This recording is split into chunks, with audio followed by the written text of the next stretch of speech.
What up, everybody? How's it going? It's your boy back at it again. You're now tuned into Two Real for Mainstream.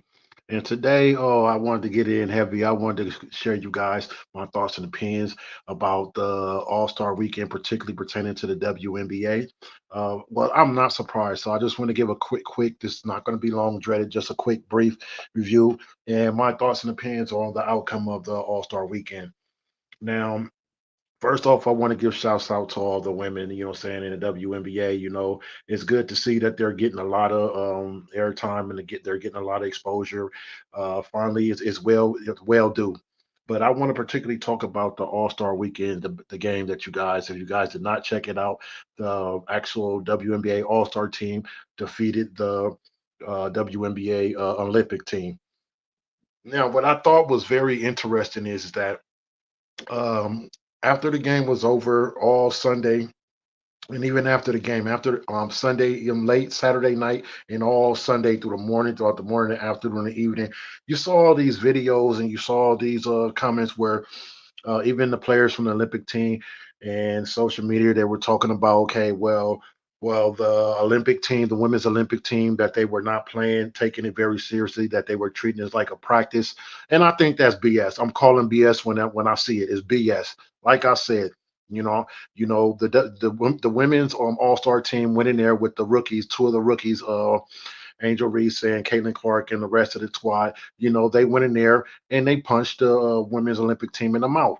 And now we got some of these women's players on the Olympic team making excuses, talking about, all of a sudden now that guys wasn't taking the game that serious, that you wasn't trying to win the game.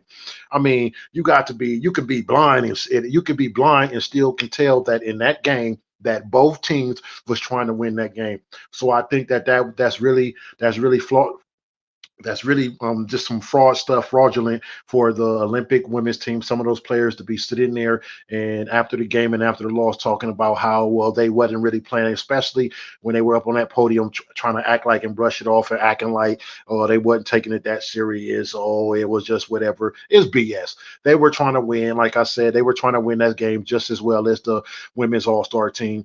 And unfortunately, they got punched in the mouth. I mean, and it was made clear. So for the fact that I think it's hypocritical for them to sit there and contradictory for them to sit there and say that, oh, they weren't taking the game serious when you saw all the interviews, and especially when Cheryl Miller had made it the statement clearly multiple times that the women's all-star team, they were looking to come in there and basically, put a whooping on the women's Olympic team. So for some of those players, not all the players now, not all the players, but some of those key players for the women's Olympic team, they were being definitely fraudulent. Didn't want to give props to the women's All Star team. Want to downgrade it, acting like that they wasn't really down with it and they weren't playing their hardest. When you can tell, if you was watching that game, you could tell that the women's Olympic team was playing their hardest and they got exposed. That's all I'm saying about that. They got exposed, and the reason I think that they tried to downgrade it and try to make it seem like they wasn't playing that hard because I think they didn't want other teams when they go getting ready to go when they were getting ready to head to Paris.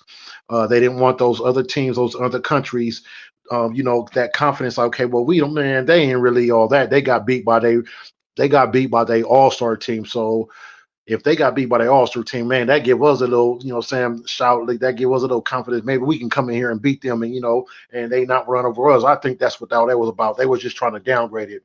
But that's pretty much how I feel about that. I want to give special shouts outs to that whole WNBA All Stars women's team. All of them played nice. Of course, Enrique. I'm not going to even try to pronounce her last name, but Enrique, she definitely had a phenomenal game. She played her ass off in that second half. That was a good job. Also, I want to give shouts out to Angel Reese. She did a decent job. She got her, which what I expected, a double double. Like I said, average what she averages about 12 points or 12 rebounds and 10 points, etc., etc. I want to give shouts outs to Caitlin Clark. Definitely, Caitlin Clark. She went in there and instead of deciding I'm going to just control the whole game, dominate the game with points, she decided to move the ball around. Was a floor general like she is. So shouts out to Caitlin Clark.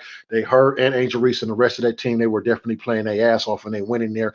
And like I said, they punched the women's Olympic team in their mouth. And I think it's unfair for that women's Olympic team to sit there and downgrade it as if they were not taking that game seriously. You guys know you were taking that game seriously. You guys wanted to win that game. What you guys didn't expect, you guys didn't think that the women's all-star team were able and were good enough to beat you guys, and you guys got your confidence shook because you got punched in the mouth because the girls went in there and they put that whooping on y'all. So I definitely want to say shots out, but in general, there was good exposure for the entire women's league. But I definitely want to say, definitely, I think it was a lot of buck dancing for the Olympic women's team. They tried to save face before they go on to Paris. So all the media would be like, okay, well, why aren't some of these players on the women's team, on the All-Star NBA, on the women's All-Star team? Why aren't they on the Olympics? That's why I believe that some of those top key players from the women's Olympic team, they tried to downgrade it and make it seem like, oh, as if they weren't taking the game serious, but they was taking the game serious. But that's all definitely I have for you guys. I just wanted to be brief and quick, give you guys my thoughts and opinions on this particular pertaining to the results and what I thought about after the results, the post game and everything, interviews with the pertaining to the women's all-star game. Definitely was good for the women's league in general. And I think that this is just doing good more and more. And these rookies are definitely helping the league better. I honestly think, I want to know what you guys think. I personally think that the women's it's time for a shift. I think the women's league should start getting more exposure and more television time over the man's, the NBA. You know, what I'm saying, definitely, especially All Star weekends, definitely, because the All Star men's weekend has just been terrible over the past few years, or you could possibly damn near say the whole past decade. But that's all I have for you guys. I want to thank you guys once again for tuning in. Appreciate you guys for still sticking with me, even though I haven't been around on the channel for a little minute. But I'm curious to know what you guys think. Do you guys think that the women's Olympic team, do you think they tried to downplay and downgrade and throw shade at the women's all-star team to try to act like they wasn't playing serious? Or do you think that they really was not playing serious? But I think they were playing seriously, and I think they didn't want to give the major full credit to the women's the women's all-star team, and they tried to downplay it. But I'm curious to know what you guys think. So until next time, you guys already know what to do. Peace.